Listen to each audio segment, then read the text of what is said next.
말씀은 열왕기상 19장 1절부터 8절의 말씀을 가지고 능력의 종 엘리야의 좌절, 능력의 종인 엘리야의 좌절이란 제목으로 우리 함께 말씀 나누기 원합니다. 우리는 2주간에 걸쳐서 이 갈멜산에서의 정말 멋진 그 능력 대결을 우리가 보았습니다. 바알 선지자 450명 대 엘리야 한 사람이라는 구도에서 완전 승리를 이뤄낸 아주 멋진 그런 사건이었습니다. 바알 선지자들은 아무리 기도를 하였지만 불은커녕 아무것도 응답을 받지 못했습니다. 반면에 이 엘리야는 한 번 기도를 하였는데 하늘에서 불이 내려 제물과 제단과 도랑의 물까지 다 훑었다라고 성경은 말씀합니다. 엘리야는 그 여세를 몰아서 이제 바알 선지자 450명을 기손 시내로 끌고 가서 다 칼로 그들을 죽였습니다. 그뿐 아니라 3년 6개월간 가뭄으로 있던 이스라엘에 비가 내리기 시작하였습니다. 그리고 그가 기도할 때 참으로 놀라운 역사가 나타나고 아합 왕이 마차를 타고 갈 때에도 그가 마차 앞을 뛰어서 갈 정도로 그런 성령의 능력으로 그 정말 성경에 나오는 축지법과 같은 그런 능력을 보였습니다. 여러분, 이 정도 했으니까 엘리야의 기대 속에는 이스라엘이 하나님에게로 이제는 당연히 돌아올 것이다라고 기대하였을 것입니다. 제 아무리 아합 왕이라도 이세벨 왕비라 할지라도 하나님에게 두 손을 들 것이라고 기대하였습니다. 근데 어떻게 되었습니까? 항복은커녕 이세벨이 전보다 더 서슬이 시펄해서 엘리야를 죽이려 했습니다. 너무 실망하고 낙심이 된 엘리야가 광야로 도망을 가서 이제 하나님께 자기를 죽여달라고 하는 내용이 오늘 본문의 내용입니다. 우리는 오늘 말씀 속에서 능력의 종 엘리야의 좌절을 살펴볼 수 있기를 바랍니다. 그가 어떻게 왜 좌절하였는지 그리고 하나님께서 어떻게 그를 위로하셨는지를 우리가 살펴보므로 함께 은혜를 나누시는 이 밤이 되시기를 주님의 이름으로 축원합니다. 첫째, 기적 앞에서도 대적자는 여전히 대적합니다. 조금 전에 말씀드린 대로 엘리야가 얼마나 기대가 되었을까요? 하늘에서 불이 내려 재물을 태우고 3년 반 동안 이 가뭄이 끝나고 비가 오고 또 마차 앞을 달려가는 능력을 보였다는 사실에 이 엘리야가 얼마나 흥분이 되었겠습니까? 엘리야 자신이 생각을 해도 너무너무 신났을 것입니다. 야, 이거 기적이다. 하나님의 능력이 이 정도라니. 내가 지금 막 마차를 앞을 달려가는데 막 다리에 힘이 솟는 것입니다. 지치지 않는 것입니다. 심장이 충분히 뛸 수 있도록 심장이 이렇게 막 가쁘지도 않고 그러면서 너무너무 신이 나서 그는 달려갔을 것입니다. 틀림없이 이제는 이세벨 왕비도 이제 그가 두 손 들고 항복할 거야. 하나님 섬기겠노라고 눈물 뚝뚝 흘리면서 회개할 거야. 이런 기대가 있지 않았겠습니까? 그런데 이세벨이 어떻게 반응하였습니까? 바알의 선지자들이 모두 죽임을 당했다는 이야기를 들었을 때 두려워하기는커녕 눈에서 불이 났습니다. 아니, 나의 생떼 같은 새끼들을 죽였어? 그리고는 이세벨은 바알을 전하기 위하여 이스라엘에 파송된 내가 선교사인데 라는 이런 마음에서 이제 칼을 갈게 됩니다. 그러니 표독스럽게 그 450명의 바알 선지자를 죽인 사실에 이를 갈며 복수를 다짐한 것입니다. 우리 2절을 우리 함께 읽겠습니다. 시작. 이세벨이 사신을 엘리야에게 보내어 이르되 내가 내일 이맘때에는 반드시 내 생명을 저 사람들 중 한 사람의 생명과 같게 하리라. 그렇게 하지 아니하면 신들이 내게 벌 위에 벌을 내림이 마땅하니라 한지라. 여러분, 사람이 어떻게 이렇게 악할 수가 있을까요? 하나님의 이런 위대한 능력이 있는데도 어떻게 항복하지 않고 이렇게 표독하게 오히려 독을 품고 있을 수가 있겠냐는 것입니다. 여러분, 어쩌면 이것이 인간의 모습 아니겠습니까?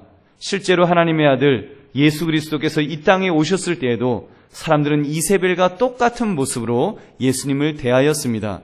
예수님께서 앉은뱅이를 고치시고 눈먼 자를 고치시고 나환 자를 치료하시고 귀신 들린 자를 치료하시고 심지어 죽은 나사로를 살리셨는데도 그들의 마음은 움직이지 않았습니다.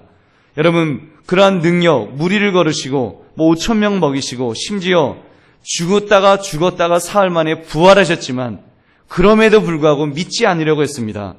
여러분, 오히려 예수님을 대적하였고 예수님을 증거하였던 제자들을 핍박했던 것입니다. 사랑하는 성님들, 이것이 비단 이들만이라고, 이 사람들만 그렇게 했다고 우리가 욕할 수 있겠습니까? 어쩌면 우리도 하나님을 믿는다고 하면서도 하나님이 나의 주인 되심을 제대로 내가 인정하지 못하는 그런 불신앙의 모습은 없습니까? 그런 순종하지 못하는 모습은 우리에게 없느냐는 것입니다. 저는 지난 수요 예배 때 말조심이라는 제목의 설교를 들으면서 은혜를 많이 받았습니다. 제 속에도 찔림이 있었습니다. 더 말을 조심해야겠구나. 앞으로는 내가 입을 다물면 영원한 비밀로 될 수 있는 일이라면 입을 다물어야겠다고 생각을 했습니다. 사실 제가 설교를 들으면서 제가 전에 다른 교회에 있을 때 그 간직하고 있었던 비밀이 있었습니다. 그 비밀을 입을 꼭 다물고 지키고 있었는데 이제 그 교회를 떠났으니까 교회를 떠난 다음에 제 아내에게 그 비밀을 비밀이 하면서 이렇게 재미있게 이야기를 했습니다.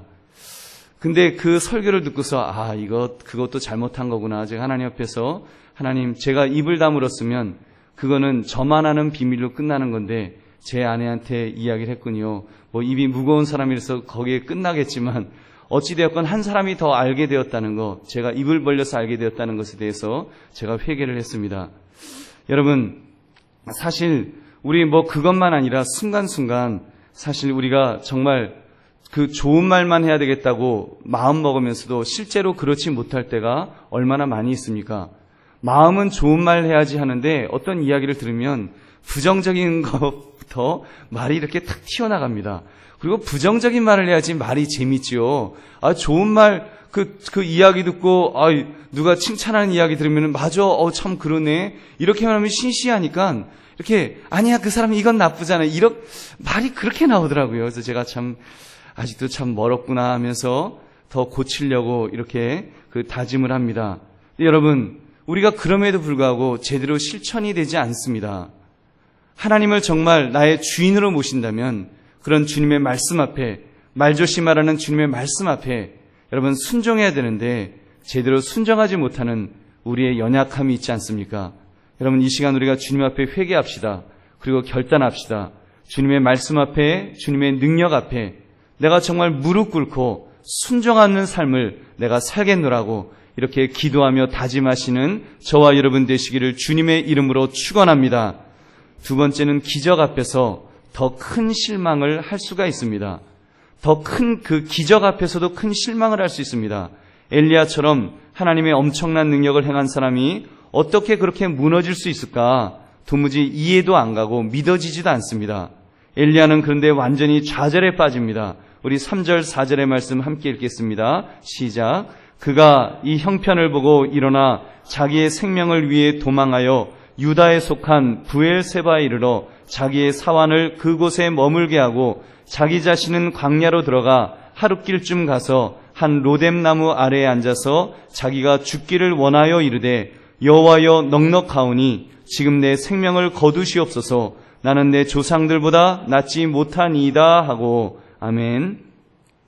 엘리야는 일단 망명한 것입니다. 북쪽 이스라엘은 이제 이세벨이 있으니까 남쪽 유다 부엘세바로 이제 갔습니다. 그곳에 자기의 사환을 먼저 머물르라고 이야기를 합니다. 그리고는 자신은 거기에서도 더 안쪽으로 광야로 들어가서 하룻길쯤 간 다음에 한 로뎀나무 아래에 덜퍼덕 앉게 되었습니다.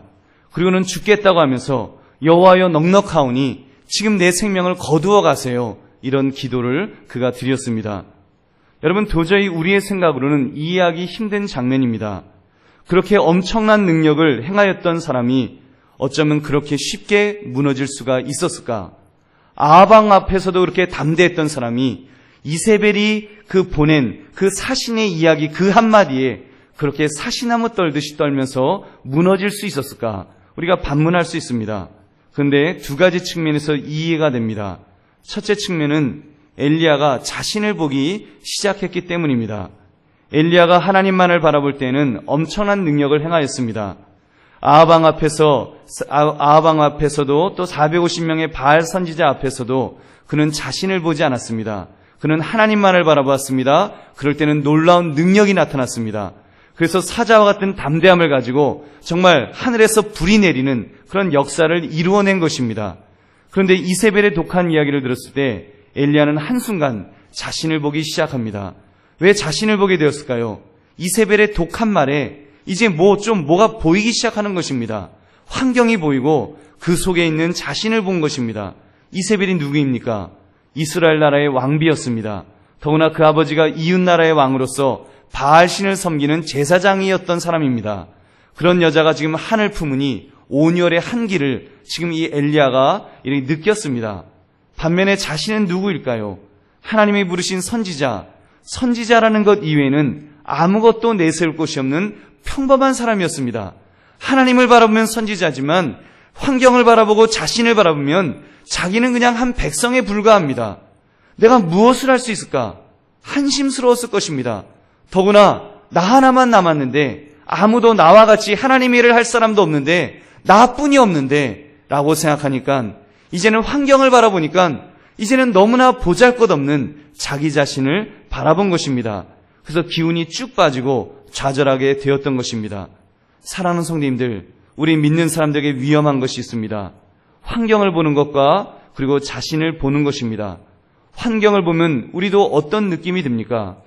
환경이 너무 어렵습니다. 너무 큽니다. 너무 높습니다. 내가 뛰어넘기에는 환경이 너무 높아서 나는 할 수 없습니다라는 이런 마음이 듭니다.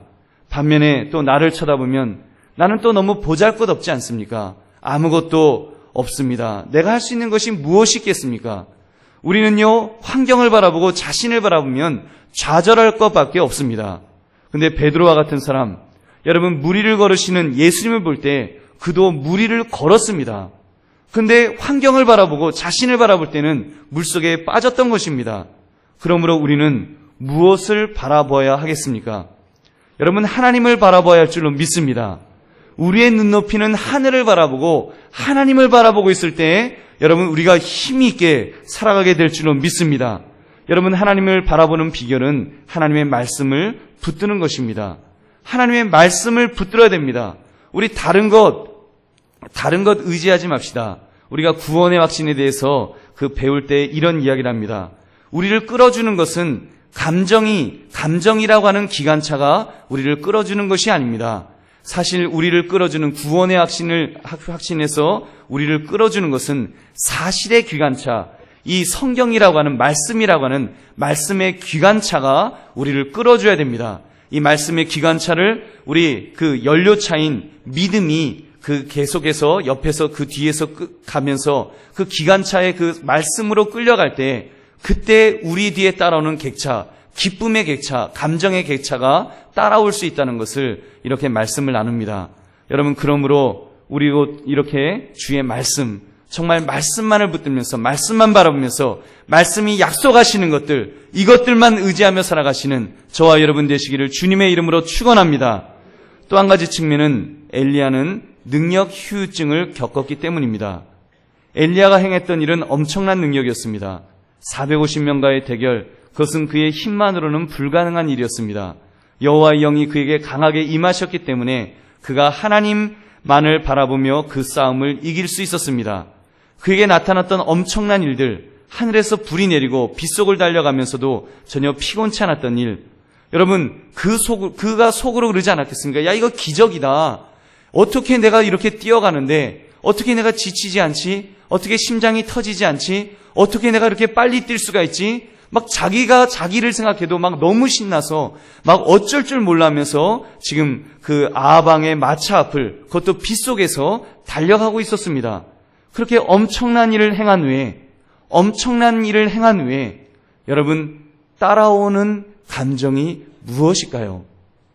여러분 이상하게도 우리의 감정이라는 것이 엄청난 일을 행하고 나면 오히려 여러분 막 엄청나게 막 그렇게 흥분해서 뭔 일을 막 하고 나면 감정이요 안정되지 않습니다. 그렇죠? 감정이 정서적으로 불안해집니다. 오히려 감정이 이렇게 흔들리고 불안정한 상태로 되지 안정되지 않는다는 것입니다. 여러분 혹시 이러한 경험을 해보신 적이 있으신지요? 한 달 내내 식사 봉사를 열심히 했습니다. 너무너무 열심히 했습니다. 한 끼 한 끼 할 때마다 어떻게 하면 맛있는 음식을 할까, 어떻게 하면 칭찬을 들을까 해갖고 너무너무 열심히 한 거예요. 그리고는 첫째 주, 둘째 주, 셋째 주, 넷째 주 다 대박이 났습니다. 그래서 넷째 주까지 바짝 긴장을 하고 열심히 봉사를 한 후에 그 봉사 기간이 딱 끝났습니다. 끝났을 때 여러분의 감정이 어떠하던가요? 그때 왠지 알 수 없는 기운이 쭉 빠지는 것을 혹시 경험해보지 않으셨는지요? 아마 좀 민감한 분들은 막 믿음도 흔들리고 내가 도대체 뭐 한 거야? 뭐 이런 생각이 들지도 혹시 모르겠습니다. 기도원에 가서 여러분 주여 하면서 막 기도하고 돌아왔는데 그때는 어디에서 그런 힘이 났는지 막 힘이 나서 막 기도하고 어쩔 줄 몰라 했는데 막상 돌아와서는 기운이 쭉 빠진 경험을 해보신 적은 없습니까? 뭔 일을 하려고 그러는데 기도원에서는 막 날아갈 것 같았는데 안 되는 것입니다. 그래서 한 이틀 그냥 집에 푹 있으면서 잠만 자면서 내가 도대체 기도하고 온 건지 뭘 하고 온 건지 감이 안 잡히는 그런 경험을 해보신 적은 없는지요? 여러분, 사실 이러한 때가 제일 위험합니다. 기적 앞에 더 큰 위험이 있습니다. 능력 앞에 더 큰 위험이 있습니다. 큰 봉사 앞에 더 위험한 것이 있습니다. 그럴 때 우리가 할 수 있는 가장 좋은 방법이 있습니다. 그렇게 감정적으로 불안할 때 우리가 분명히 해야 될 것이 있습니다. 그것이 바로 세 번째, 기도하는 것입니다. 여러분 믿으십니까? 기도하는 것입니다. 하나님은 기도하는 자를 붙들어 주실 줄 믿습니다. 엘리야는 좌절감이 들었을 때 그래도 하나님을 찾았습니다. 우리 4절을 보면 그가 로뎀나무 아래 앉아서 자기가 죽기를 원하여 이르되 하면서 하나님께 죽기를 구하는 기도를 한 것을 보게 됩니다. 기도의 내용이 좀 그렇다고요? 좀 이상하지요? 죽기를 구하는 기도, 이것도 기도인지 여러분 좀 의문이 생기실 것입니다. 여러분 아닙니다. 하나님 앞이기 때문에 그렇게 기도할 수 있습니다. 죽겠다라고 기도 왜 못합니까? 자살한 것도 아니지 않습니까? 여러분, 이 엘리야가 죽고 싶다고 여러분 다른 사람한테는 몰라도 다른 사람 앞에서는 몰라도 하나님 아버지에게야 왜 이런 말을 못하겠습니까? 할 수 있는 줄로 믿습니다. 하나님 나 혼자만 남았어요. 나 죽고 싶어요. 지금 엘리야는 하나님 아버지에게 응석을 부리고 있는 것입니다. 여러분 이런 예를요 예수님도 그렇게 하셨습니다. 예수님께서 겟세마네 동산에서 기도하실 때 무엇이라고 기도하셨습니까? 마가복음 14장 37절 보니까 이르시되 36절 보니까 이르시되 아빠 아버지여 아버지께는 모든 것이 가능하오니 이 잔을 내게서 옮기시옵소서. 그러나 나의 원대로 마시옵고 아버지의 원대로 하옵소서 하시고. 여러분 무슨 기도입니까? 이 잔을 내게서 옮기시옵소서. 여러분 예수님은 십자가를 지시기 위하여 이 땅에 오신 분인데 이 땅에 오신 하나님의 아들인데 지금 겟세마네 동산에서 십자가 앞에서 그 잔 못하시겠다고 하나님 아버지에게 말씀하신 것입니다. 여러분 이상하지 않습니까? 예수님께서 앉으시겠다는 것인가요? 예수님께서 나 못 집니다. 이거 나 앉아요. 여러분 이런 기도를 하셨다고 생각하십니까? 저는 아니라고 믿습니다. 예수님은 지금 그것이 아닙니다. 하나님 나의 원대로 마시옵고 아버지의 원대로 하옵소서. 근데 이 잔을 멀리 하옵소서. 그 이야기는요 너무 힘드시니까 그 십자가를 지신 것이 너무 힘드시니까 하나님 아버지에게 지금 너무 힘들다고 예수님이 너무 내 마음이 너무 아프다고 너무 괴롭다고 지금 응석을 부리시는 것입니다. 그래서 그러면서 하나님의 뜻을 구하는 기도를 이렇게 성자 예수님께서 성부 하나님에게 하신 줄로 믿습니다. 그렇다면 엘리야의 기도 역시도 진짜 죽겠다는 말이 아니라 죽고 싶을 정도로 힘들다는 자기의 상황을 자기의 마음으로 여러분 하나님 아버지에게 말씀드린 것인 줄로 믿습니다. 그때 하나님께서 엘리야를 어떻게 대하여 주셨습니까? 우리 5절 6절의 말씀 함께 읽겠습니다. 시작. 로뎀나무 아래에 누워 자더니 천사가 그를 어루만지며 그에게 이르되 일어나서 먹으라 하는지라. 본즉 머리맡에 숯불에 구운 떡과 한 병 물이 있더라. 이에 먹고 마시고 다시 누웠더니. 아멘. 하나님께서 천사를 보내셔서 그를 어루만져 주셨다 그랬습니다. 그리고는 숯불에 구운 떡과 한 병 물을 준비해 두시고는 먹으라 하셨습니다. 엘리야는 그것을 먹고 마신 후에 다시 누웠습니다. 여러분 이것이 얼마나 중요합니까? 영적인 사람도 너무 지치고 힘들 때에는 쉬어야 합니다. 배가 고플 때는 먹어야 합니다. 여러분 맛있는 것을 먹으면서 또 쉬면서 지금 육신적인 재충전을 해야 하는 것입니다. 이것이 하나님의 방법입니다. 여러분 믿으십니까? 예수 믿는 사람, 기도하는 사람도 먹어야 합니다. 쉬어야 합니다. 여러분 그런 다음에 엘리야는 이렇게 먹고 쉬었습니다. 7절 8절도 우리 함께 읽겠습니다. 시작. 여호와의 천사가 또다시 와서 어루만지며 이르되 일어나 먹으라. 내가 갈 길을 다 가지 못할까 하노라 하는지라. 이에 일어나 먹고 마시고 그 음식물의 힘을 의지하여 40주 40야를 가서 하나님의 산 호렙에 이르니라. 아멘. 엘리야의 휴식이 충분하지 못했던 것 같습니다. 그래서 하나님께서 또 천사를 보내셔서 그를 또 어루만져 주셨습니다. 또 일어나 먹으라 하셔서 엘리야가 또 일어나서 먹고 마셨습니다. 자, 여러분, 엘리야가 한 행동을 정리하면 무엇입니까? 먹고 자고, 먹고 자고, 먹고 자고, 먹고 자고. 여러분 어떻습니까? 능력의 종 엘리야가 먹고 자고를 반복하도록 하나님이 만드셨다는 점에 대하여 여러분 어떻게 생각하십니까? 이것이 반드시 필요한 줄 믿습니다. 여러분, 우리 과거의 모습이 어떠했습니까? 특히 이제 주의 종은 일만 하는 사람이라고 그렇게 생각했습니다. 그래서 피곤하면 피곤해도 뭘 해도 기도하면 되지. 목사님 기도하는데 왜 피곤해요? 기도하면 피곤하지 않지. 기도하면 배는 왜 고파요? 기도하면 하나님이 배부르게 해주시지. 여러분, 좀 그런 어떤 신비주의적인 그런 생활을 하지 않았습니까? 그래서 목회자가 저 건강 때문에 운동 좀 해야 되겠습니다. 아니, 목사님이 기도해서 건강할 생각해야지 운동해서 건강하려고 합니까? 라고 옛날에 이렇게 생각했다는 것입니다. 요즘은 아닙니다. 우리 원로 목사님도 또 열심히 운동하셔서 이렇게 건강을 지금 그 당뇨가 있으신데도 잘 유지하시는 모습을 봅니다. 여러분, 그러다 보니까 그거 유지 못하셔서 여러분 과거에 우리 목사님들 60도 못 돼갖고 다 돌아가셨습니다. 저희 아버지도 60도 못 되셔서 일찍 가셨습니다. 물론 하나님이 때가 됐으니까 불러가셨겠지만 여러분, 인간적인 면에서 우리가 준비해야 될 것은 준비해야 되는 것입니다. 목사님들만 그러셨는가요? 우리 아버지들, 지금 기적적으로 생존해 계신 분들도 지금 여기 계시지만 여러분, 많은 대부분의 분들은 벌써 요단강 건너가지 않았습니까? 60도 안 되어서 여러분 먼저 보낸 분들 얼마나 많이 있습니까? 왜요? 쉬어야 할 때 쉬지 못했기 때문입니다. 그러므로 하나님은 엘리야를 어루만지시며 먹게 하시고 쉬게 하셨습니다. 여러분 한번 따라해 보십시오. 먹고 자는 것도 하나님의 방법입니다. 여러분 믿으십니까? 먹고 자는 것도 하나님의 방법입니다. 그럴 때 어떤 일이 일어났습니까? 엘리야가 다시 그 음식물의 힘을 의지하여 자그마치 40일을 광야길을 걸어서 호렙산에 도착했다라고 성경은 말씀합니다. 무엇을 의지해서 갔어요? 음식물의 힘을 의지하여.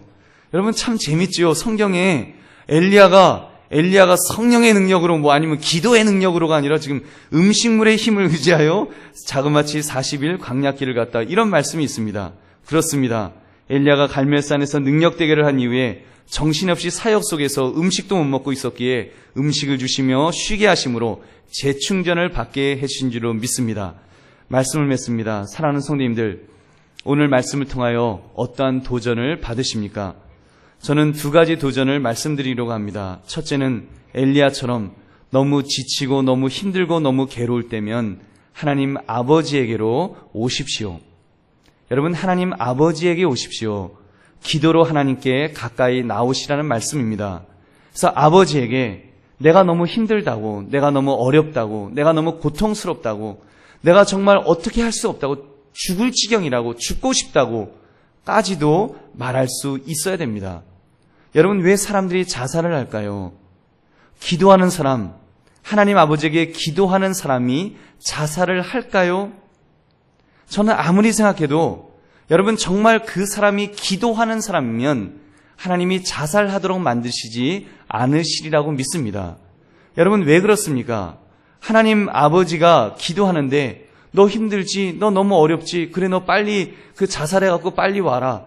하나님이 그러실까요? 여러분, 하나님은 질서의 하나님이십니다.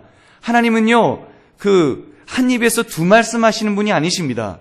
그런데 여러분, 자살도 하나님이 주신 생명을 죽이는 살인 아닙니까? 그렇다면 하나님은 살인하지 말라고 금하시는데 너 너무 힘드니까 너 이제 그만 살고 빨리 와라. 하나님이 안 그러실 줄로 저는 믿습니다. 그러므로 여러분, 죽고 싶을 정도로 힘들고 어려울 때 여러분, 다른 것 찾지 마십시오. 하나님을 찾으십시오. 여러분, 술을 찾지 마시고 사람 찾지 마시고 담배 찾지 마시고 우리가 하나님을 찾으면, 하나님에게 기도하면 하나님께서 붙들어 주실 줄은 믿습니다. 그것이 바로 두 번째, 하나님 아버지를 찾으면 틀림없이 하나님께서 위로해 주십니다. 여러분, 천사가 엘리야를 어루만지면서 일어나 먹으라 하신 것처럼 그렇게 붙들어 주십니다. 가만히 기억해 보십시오. 어렸을 때 여러분 어머니들께서 여러분에게 어떻게 했습니까? 너무 힘들고 너무 괴로워서 누워 있으면 엄마가 깨우잖아요. 일어나, 일어나. 그러면서 제일 듣기 좋은 말이 뭐예요? 일어나. 학교가, 이 말은 듣기 싫죠. 일어나. 공부해, 이 말도 듣기 싫어요. 근데 이 말씀, 일어나. 그래도 먹고 자. 먹고 자야지. 여러분, 그 이야기는요, 참 이렇게 듣기 좋더라고요. 뭐 요즘이야 먹을 것이 많아서 뭐 그것도 안 반갑겠지만 과거에는 그렇지 않지 않았습니까? 먹을 것이 없어서 정말 먹을 것 하면 허이허이 하던 때인데, 그때 우리 어머니들이 자, 빨리 일어나서 먹고 자라고 말씀하시면서 우리에게 위로하셨던 그 음성. 여러분, 하나님께서는 그 어머니보다 더 뜨거운 사랑을 가지고 우리를 그렇게 만져주실 줄로 믿습니다. 엘리야가 먹고 쉬었을 때 다시 힘을 얻어서 40일 광야길을 그가 갈 수 있었던 것처럼 새로운 힘을 공급해 주실 줄로 믿습니다. 그 하나님을 만납시다. 딸아, 내가 너의 아픔을 안다. 내가 너의 고통을 안다. 내가 너의 슬픔을 안다.